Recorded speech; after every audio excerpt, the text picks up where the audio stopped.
नमस्कार, स्वागत है आपका। मैं हूं आपके साथ दिनेश अवस्थी।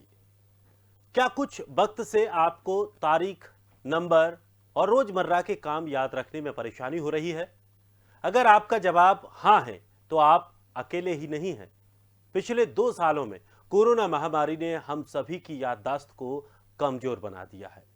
विशेषज्ञों का मानना है कि इसके कारण लोगों में फोकस न कर पाने और जरूरी जानकारी भूलने की समस्या बढ़ती जा रही है।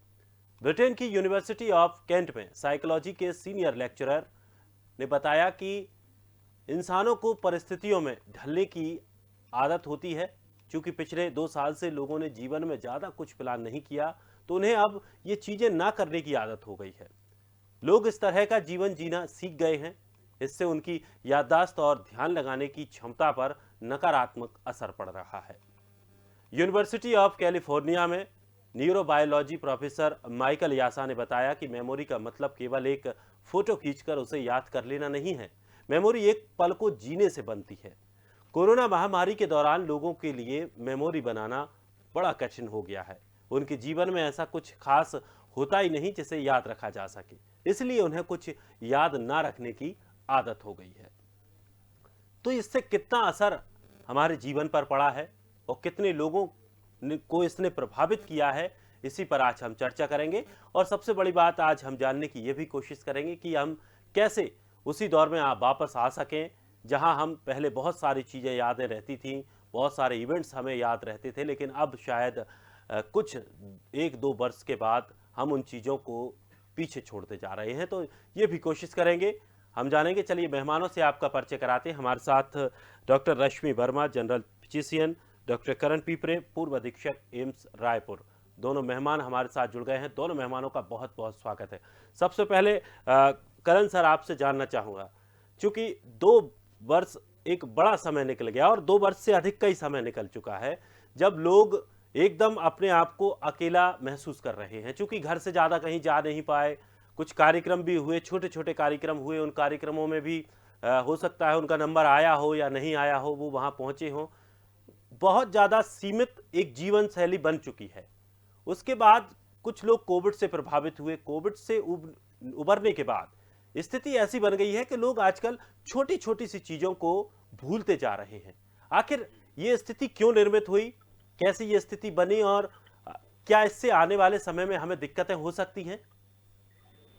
जी, बहुत अच्छा प्रश्न किया आपने। पोस्ट कोविड इन्फेक्शन और पिछले 2 वर्षों से फरवरी मार्च के महीने से 2020 से जो हम कोरोना 19 जो वायरस है उसकी महामारी से जूझ रहे हैं। किसी को नहीं मालूम कि कोई कितने बार इन्फेक्शन से ग्रस्त हुआ है और कितने लोग एसिम्प्टोमेटिक हुए हैं, कितने सिम्टम से सीरियस होकर के और वेंटिलेटर तक गए हैं और कितने वापस आए हैं, कितनों की मौत हुई है।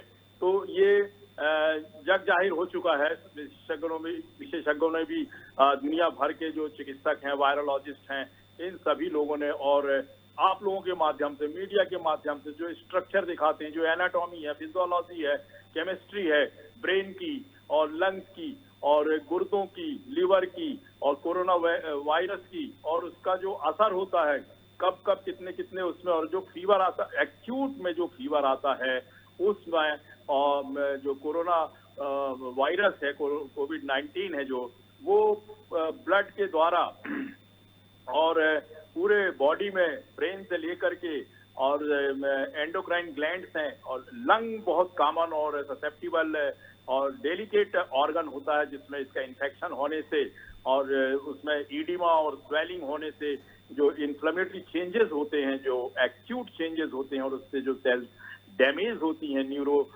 मस्कुलर भी रहती हैं और न्यूरोवास्कुलर भी रहती हैं, न्यूरॉन्स भी रहते हैं, वो सब उसके जो केमिकल चेंजेस और वायरस से डैमेज होते हैं। तो इसको रिकवर होने में काफी दिन लगता है और देखा गया है कि इससे गुर्दे भी खराब हुए, लोगों के रीनल फेलियर में चले गए, जो डायबिटिक रहते हैं वो रीनल फेलियर में चले गए, जिन्हें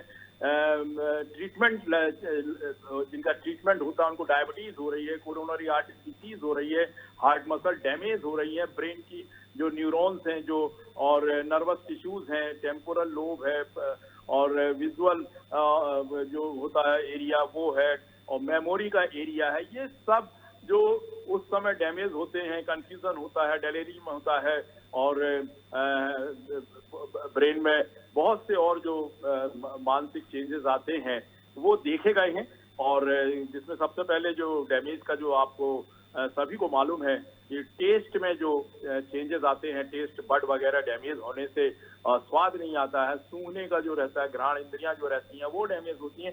तो कुल मिला के ये देखा गया है कि वायरस के कारण हर एक प्रकार की सेल्स, हर एक प्रकार की पैरेन्काइमा जो रहती है वो डैमेज होती है। तो उससे रिकवर तो हो जाते हैं, इम्यूनिटी के कारण भी रिकवर हो जाते हैं, दवाइयों के कारण भी रिकवर हो जाते हैं, लेकिन जो डैमेज रहता है और जो साइकोलॉजिकल चेंजेस आते हैं, भूलने का और मेमोरी लॉस का जो भी रहता है वो देखा गया है लोगों में। पिछले 2 साल से हम लोग चर्चा भी कर रहे हैं और हमारे पास में लोग आते भी हैं, बताते हैं कि यार कुछ हल्का फुल्का याद का वो जो एरिया है वो हो सकता है कि उसमें कुछ गड़बड़ हो तो भूलने जैसे लगता है, और कंसंट्रेशन नहीं बन पाता है, चिड़चिड़ापन आता है।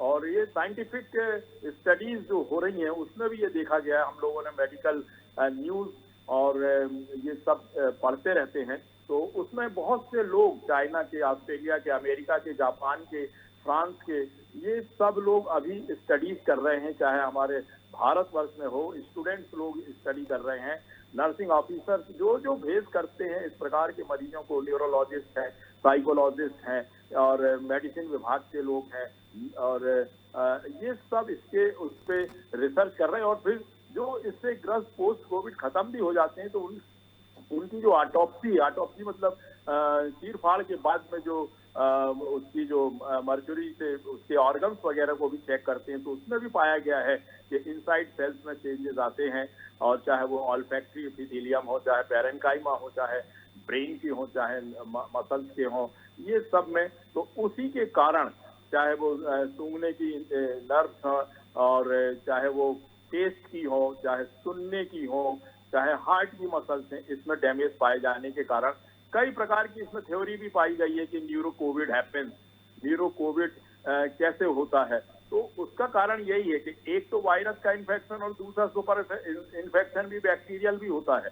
उन सबसे जो सेल्स होती हैं, चाहे इंटेस्टाइन, एक उदाहरण दे रहा हूं मैं आपको कि डायरिया हो जाता है, डायरिया होने से उसकी मोटिलिटी जो बढ़ती है उसके कारण डायरिया हो जाता है, क्योंकि इंटेस्टाइनल मेम्ब्रेन में जो अंदर की जो रहती है म्यूकस मेम्ब्रेन, उसमें डैमेज होता है।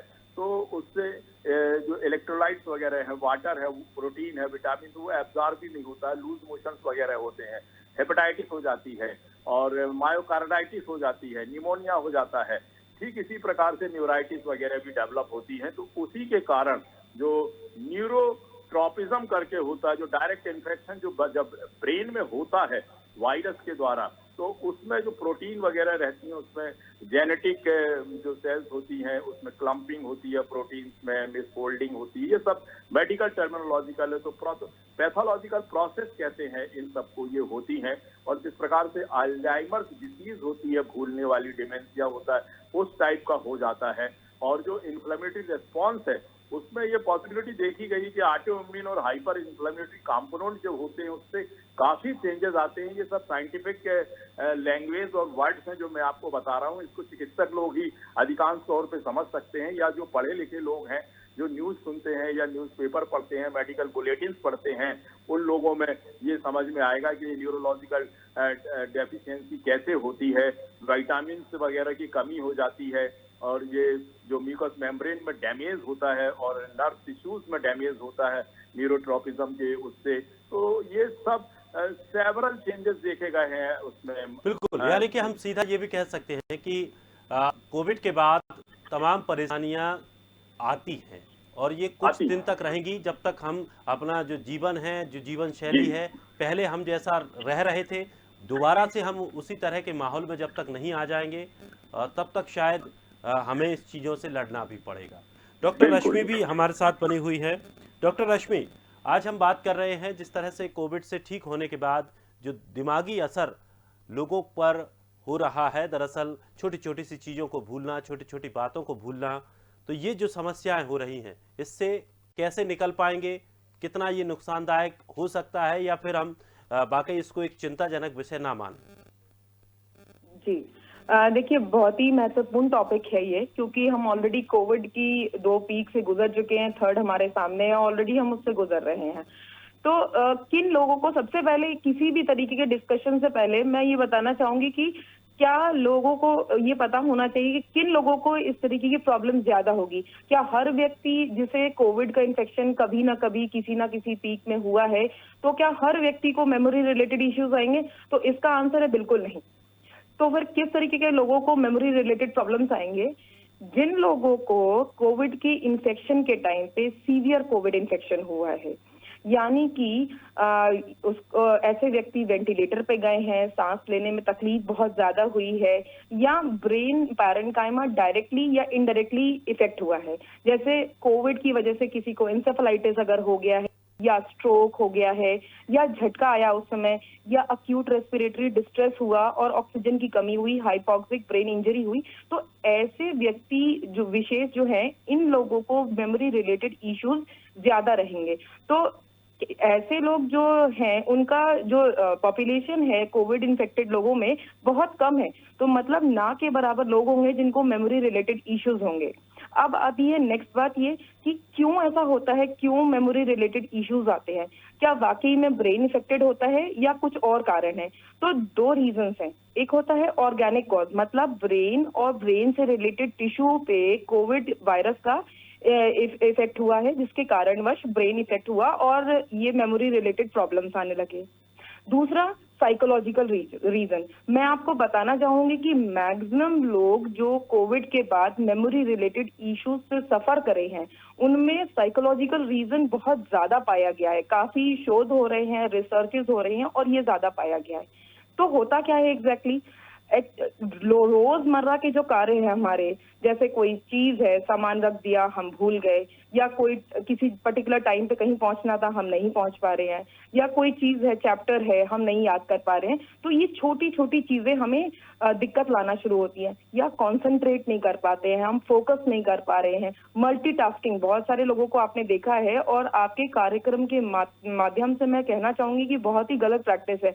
लोग मोटरसाइकिल चला रहे होते हैं, कार चला रहे होते हैं और मोबाइल पे बात कर रहे होते हैं। इन सारी चीजों को अदरवाइज भी क्रिटिसाइज करा जाना चाहिए, ये लोग नहीं कर पाते हैं, खासकर मेमोरी रिलेटेड ट्रबल होते हैं तब। इसके अलावा जो एग्जीक्यूटिव फंक्शन है, जैसे problem solving, decision making, plan कर पाना, इन सब चीजों में प्रॉब्लम आने लगती है। तो ओवरऑल इफेक्ट क्या होता है किसी व्यक्ति विशेष की पर्सनालिटी पे? व्यक्ति कंफ्यूज हो जाता है कि ये हमारे साथ हो क्या रहा है, पहले तो कभी हुआ नहीं है। ये एक सिचुएशन इरिटेशन की पैदा करता है और उसके बाद जो चिड़चिड़ाहट आती है, वायलेंट बिहेवियर आता है। तो ये सारी चीजें जो हैं वो मेमोरी रिलेटेड इश्यूज, खासकर पोस्ट कोविड इन्फेक्शन में जो लोगों को देखने को मिल रही हैं, तो बहुत खतरनाक हैं ये। तो क्या इनसे बचा जा सकता है? क्या कुछ वो ऐसे समाधान है जिनसे इनसे हम बच सके, या कितना इसमें वक्त लगता है लोगों को उभर के आने में? जी, देखिए, बिल्कुल डेफिनेटली इस चीज से हम बच भी सकते हैं, और यदि कोई व्यक्ति इस चीज से गुजर रहा है, हम उसको ठीक भी कर सकते हैं। तो एक चीज होती है मैनेज करना, प्रॉब्लम मैनेजमेंट कैसे करना है? सबसे पहले ये एक्सेप्टेंस, खासकर by the patient and the family members, कि हाँ कुछ प्रॉब्लम तो है, ये एक्सेप्ट होना बहुत जरूरी है। यदि आप डिनाई करेंगे एज अ फैमिली मेंबर कि तुम्हारे साथ ऐसा नहीं है, वो व्यक्ति डिप्रेशन में जा सकता है, एंजाइटी की सिचुएशन में जा सकता है, पैनिक की सिचुएशन में जा सकता है। तो मेरा फैमिली मेंबर से खासकर गुजारिश है कि यदि बच्चे, बड़े, बूढ़े कोई भी कंप्लेन कर रहे हैं कि पोस्ट कोविड ऐसी कोई चीज हो रही है, उसको एक्सेप्ट करना है कि हाँ बिल्कुल डेफिनेटली ऐसा है। दूसरा, क्रिटिसिज्म बिल्कुल नहीं इस चीज का होना चाहिए कि ये तुम्हारे साथ क्या हुआ, हमें भी तो हुआ था कोविड, हमें तो कुछ नहीं हुआ। तो क्रिटिसिज्म बहुत गलत चीज है, ये साइकोलॉजिकल और एग्जर्बेशन करवाएगा इस तरीके की प्रॉब्लम का, खासकर मेमोरी रिलेटेड इश्यूज में। थर्ड है, जो व्यक्ति है जिसको इस तरीके की प्रॉब्लम हो रही है, वो ओवर फटीग ना हो, मतलब बहुत ज्यादा ओवर एक्सर्ट ना करे। इसको मैनेज करने का तरीका है, प्लान करिए, पेस आउट करिए और प्रायोरिटाइज करिए। आप दिन भर भागिए नहीं, अपने आप को एडिक्वेट रेस्ट दीजिए, टाइम से खाइए, टाइम से सोएं, चिंता बिल्कुल मत करें, चिंतन करें बट चिंता बिल्कुल मत करें। और कुछ लोग जो एक्चुअली कंसंट्रेशन रिलेटेड इश्यूज से सफर कर रहे हैं, उनके लिए मेरा सजेशन है योगा और मेडिटेशन। इसको आप अपनी रोजमर्रा में जरूर इंक्लूड करिए। धीरे धीरे ये सारी चीजें अगर हम रीअश्योरेंस देते रहेंगे और प्रॉब्लम को सॉर्ट आउट करेंगे, फेस करेंगे, तो डेफिनेटली 99% लोग बिल्कुल ठीक हो जाते हैं। जी, यानी कि ये अच्छी बात यह है कि अगर योगा का अभ्यास अगर प्रतिदिन किया जाता है या हल्का फुल्का व्यायाम किया जाता है तो इससे भी हम इस तरह की जो समस्याएं हैं उनसे मुक्ति पा सकते हैं और बहुत जल्द मुक्ति पा सकते हैं। डॉक्टर करण, क्या दवाइयाँ भी जरूरी हैं कुछ ऐसी जो शायद इस तरह की जो मरीज हैं या इस तरह की जिनको शिकायतें हैं, जो भूलने की बीमारी से गुजर रहे हैं? बहुत अच्छी जानकारी डॉक्टर रश्मि जी ने, और मैं समझता हूँ इन सबका आपको सावधानी पूर्वक पालन करना ही पड़ेगा, परिवार के लोगों के साथ में और चिकित्सकों के साथ में मिल करके उस व्यक्ति को जो पोस्ट कोविड परेशानी में है, या उसको कोई डिप्रेशन है या तनाव है या हल्का फुल्का डिमेंशिया जैसे हो गया है या भूलने जैसे हो रहा है, मेमोरी लॉस हो रहा है या स्पीच में कुछ आ रहा है, कोई भी चीज हो, वीकनेस हो, न्यूरोमस्कुलर हो, कुछ भी हो, तो मैं समझता हूँ सब लोग मिल करके उसको एक तो डिप्रेशन से बचाएं और स्ट्रेस में ना रहने दें, हेल्दी डाइट दें उसको, प्रोटीन विटामिन का खाना पीना, उसकी अच्छी केयर करें, उसका मनोबल बढ़ाएं। और अगर कुछ ऐसा लगता है तो अपने निकट में जो भी चिकित्सक होते हैं, चिकित्सक सब प्रकार के लोगों की बातें सुनते हैं, एक प्रकार से उनको समझाते हैं, प्रश्न करते हैं, जांच करते हैं। यदि जरूरत पड़ती है किसी प्रकार से, कोई ऐसा लगता है चिकित्सक को कि फीवर है,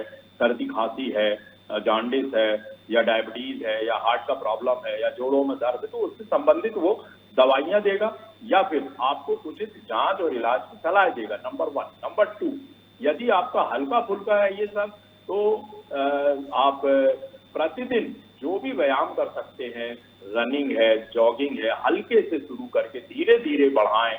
और आपके फेफड़े अच्छे काम कर रहे हैं तो मैं समझता हूँ कि आधा 1 फरलांग दौड़ें, फिर 2 फरलांग दौड़ें, फिर 1 किलोमीटर, इस प्रकार से दौड़ने की अगर आपकी शक्ति बनती है तो कोई ताकत नहीं है कि आपको बीमार रख सके। फिर विटामिन के खाना लें, पीना लें, दूध लें, फल लें, फ्रूट्स लें। और यौगिक व्यायाम अकेले से काम नहीं चलेगा, जो आपके योगा वगैरह है वो तो खड़े होके होते हैं। मैक्सिमम व्यायाम आपका ब्लड सर्कुलेशन बढ़ाने का, आपका फेफड़े का, आपका ऑक्सीजन को इनहेल करने का, आपके मसल्स और बोन्स और जॉइंट्स और कार्टिलेज, ये सबको फंक्शन में लाने के लिए, और उसकी जो स्टिफनेस और रिजिडिटी जो बीमारी के समय से पड़ी हुई है या पोस्ट इन्फेक्शन है, वो सब इन्फ्लेमेशन होते हैं, उससे वो उसको रिकवरी के लिए आपको ये प्रकार के व्यायाम और एक्सरसाइज और एक एक उसके ज्वाइंट की, मसल्स की, ये भी शुरू करना पड़ेगा। तब आपका नॉर्मल लाइफ और जीवन आएगा। और धीरे धीरे ये जो आपका न्यूरोलॉजिकल प्रॉब्लम है और थकान का प्रॉब्लम है या टायर्डनेस का है या इरिटेशन का है, और आपका कॉन्फिडेंस बढ़ेगा और ये प्रॉब्लम सब धीरे धीरे समाप्त होने लगेंगे। लोग बाग स्पोर्ट्स में आ गए जिनको इन्फेक्शन हुआ था और गोल्ड मेडल भी जीत रहे हैं, लोग योगा भी कर रहे हैं, लड़के लड़कियां अपना गेम वगैरह खेल करके स्कूल वगैरह शुरू कर दिया है। छोटे लोग जो जिन्हें भी माताओं बहनों को इन्फेक्शन हुआ, छोटे बड़े सब लोग को, उनकी नॉर्मल लाइफ आ गई है। जैसा कि डॉक्टर साहब ने बताया, ये बहुत कम परसेंटेज में है ये लोग, और इनको भी हम रिकवर कर सकते हैं और इनका कॉन्फिडेंस लेवल बढ़ेगा। और दोबारा कोशिश करेंगे इनको, अगर वैक्सीनेशन लग भी गया है और फिर से ना हो, उसके लिए आपको गाइडलाइंस का पालन करना पड़ेगा ताकि आप पूर्ण रूप से स्वस्थ रहें। कोविड ने बहुत परेशान किया, बहुत लोगों को परेशान करके और उनकी जान भी ली है, और बहुत से परिवारों को उसने डिप्रेशन में डाल दिया है। बहुत से व्यक्ति पोस्ट कोविड होकर के तनावग्रस्त रहते हैं, और उन सब से बचने के लिए आपको व्यक्तिगत रुचि से कि ये कोई ऐसा इन्फेक्शन नहीं है जो आपके शरीर में हमेशा पड़ा रहे। बस हुआ ये है कि उसके इन्फ्लेमेशन के कारण जो आपके टिश्यू थोड़े बहुत डैमेज हुए हैं, उसे फिर से नॉर्मल उसमें लाने के लिए आपको एक्सरसाइज, आपको रनिंग, जॉगिंग, खाना पीना, प्रोटीन, विटामिन, फल, फ्रूट, जूस, ये सब लेना पड़ेगा और आप अच्छे हो जाएंगे। यानी कि दिमागी तौर पर मजबूत होने के लिए पहले हमें अपने शरीर को भी मजबूत करना पड़ेगा, उस पर विशेष ध्यान देना पड़ेगा। डॉक्टर रश्मि, क्या जो धूम्रपान को लेकर बात करें या शराब के जो लोग आदी हैं, क्या इस तरह के लोगों में इस तरह की समस्याएं ज़्यादा होती हैं जो कोविड से ठीक होने के बाद अगर नियमित शराब पी रहे हैं या धूम्रपान ज़्यादा करते हैं, ऐसे लोगों को भी इस तरह की दिक्कतें हो सकती हैं? देखिए दिनेश जी, इस चीज का जवाब बहुत आसान है। हम ऑलरेडी जानते हैं कि हमारा ब्रेन का डिजेनरेशन एक तो एज के साथ नॉर्मल डिजेनरेशन होता ही होता है। यदि आप न्यूरोटॉक्सिक सब्सटेंसेस लेते हैं, खासकर अल्कोहल है, स्मोकिंग है या किसी भी प्रकार का नशा आप करते हैं, तो उस प्रोसेस को आप एग्जर्सरबेट कर देते हैं, मतलब बहुत तेजी से वो होने लगता है। तो ना केवल सिर्फ कोविड या पोस्ट कोविड पेशेंट्स की बात कर रही हूँ, एक नॉर्मल व्यक्ति को भी इन सारी चीजों से दूर रहना है, अपने आप को बचा के रखना है, ताकि हम अपनी मेमोरी को प्रिजर्व कर सके आने वाले समय में। क्योंकि जो नेचर का एक कॉल होता है कि समय के साथ हर चीज ढलती है, तो वो तो होगा ही। अगर आप ये नशे का इस्तेमाल करेंगे तो ये चीज और तेजी से होगी। अब एक और इम्पोर्टेंट चीज है जो मैं डे टू डे ओपीडी में लोग मुझसे डिस्कस करते हैं, जानना चाहते हैं, आपके कार्यक्रम के माध्यम से बहुत बड़ी पॉपुलेशन तक ये बात पहुंचेगी कि लोग पूछते हैं कि हम कोविड से अभी जस्ट रिकवर किए हैं, हम क्या खाएं, कैसे खाएं। तो बहुत ही संक्षिप्त तरीके से मैं बताना चाहूंगी, इम्यूनिटी बूस्टर्स का रोल हम सबको समझ में आ गया है। इम्यूनिटी का वैल्यू क्या है हमारे लाइफ में, ये लोगों को समझ में आ गई है। तो स्मॉल एंड फ्रीक्वेंट मील्स, मतलब थोड़ा खाएं और थोड़ी थोड़ी देर पे खाएं, ताकि डाइजेशन अच्छा हो और हमारे शरीर को वो खाना लगे। दूसरा, protein rich food. Protein rich food का मतलब पनीर हो गया, अंडा हो गया, दूध हो गया, मांस मछली, जो आप खाते हैं आप जरूर लीजिए। देन भरपूर मात्रा में एंटीऑक्सीडेंट्स लीजिए। फ्रेश फ्रूट, वेजिटेबल्स किसी भी तरीके के साफ सुथरे करके आप जरूर खाइए, ये आपको रिकवरी में बहुत हेल्प करेगा। हाइड्रेशन, सर ने बोला जूस के बारे में, बहुत ही इंपॉर्टेंट बात थी। ये जूसेस किसी भी फॉर्म में आप जूस लीजिए, वेजिटेबल जूस लीजिए, सूप लीजिए, स्मूदीज लीजिए, जो घर पे आप साफ बना के खा सकते हैं वो जरूर लीजिए। हाँ, एक इम्पॉर्टेंट चीज है, एनर्जी रिच फूड, घी हो गया, बटर हो गया, ड्राई फ्रूट्स हो गए, इनका सेवन कुछ हद तक जरूर और रोज करिए, थोड़ा ही सही लेकिन डेफिनेटली अपने डाइट में इंक्लूड करिए। जिंक, हर किसी को आज की डेट में पता है कि कोविड में जिंक और विटामिन डी का कितना इंपॉर्टेंट रोल था रिकवरी में।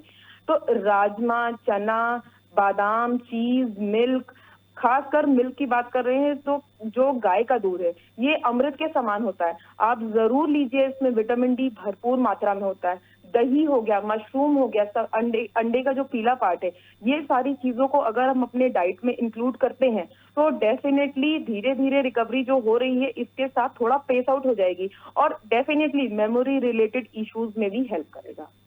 ये आपने बहुत महत्वपूर्ण जानकारी दी है और मुझे उम्मीद है कि जिस तरह से जो दर्शक इस कार्यक्रम को देखते हैं या देख रहे हैं उनको ये जानकारी काफ़ी फायदेमंद साबित होने वाली है। और जिस तरह से खाने पीने को लेकर जो एक डाइट चार्ट जिस उन्होंने शॉर्ट तरीके से समझाया है, आपके लिए ये एक लॉन्ग टर्म के लिए, लॉन्ग लाइफ के लिए बहुत फायदेमंद होने वाला है।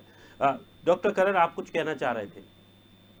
जी, बहुत अच्छी चर्चा हुई है ये, क्योंकि अधिकांश लोग पोस्ट कोविड इन्फेक्शन से ग्रस्त हैं, तो उनको ये जानकारी लेना बहुत ही जरूरी है और किसी को किसी प्रकार से चिंता करने की जरूरत नहीं है। यदि आप अच्छे हो गए हैं पोस्ट कोविड तो अपने आप को और एक तरोताजा और नया बनाने के लिए अच्छा भोजन करें, अच्छा आहार लें, अच्छा जो ऑक्सीजनेटेड एरिया होता है, जो नेचर के साथ में जुड़ा हुआ है, जहाँ पे प्रदूषण नहीं है, धूल नहीं है, मिट्टी नहीं है, धुआं नहीं है और ये सब जहाँ पे लोग बस बीड़ी नहीं पीते हैं, वहां पर आप टहलें, घूमें, सुबह शाम अधिक से अधिक समय आप अपना चलने फिरने में लगाएं। ब्लड सर्कुलेशन आपका बढ़ेगा, हार्ट मजबूत होना बहुत जरूरी है, कमजोर हो जाता है इन्फेक्शन के बाद में, फेफड़े कमजोर हो जाते हैं, ब्रेन की सेल्स में जो एक कोविड पोस्ट कोविड फॉग भी बोलते हैं, जिसको एक प्रकार से जैसे धुंध जैसे छा जाती है, उदाहरण दे रहा हूँ लेमैन की लैंग्वेज में, कि उस प्रकार का जो ब्रेन में अगर है किसी प्रकार का कोई हल्का फुल्का ईडिमा है, स्वेलिंग है,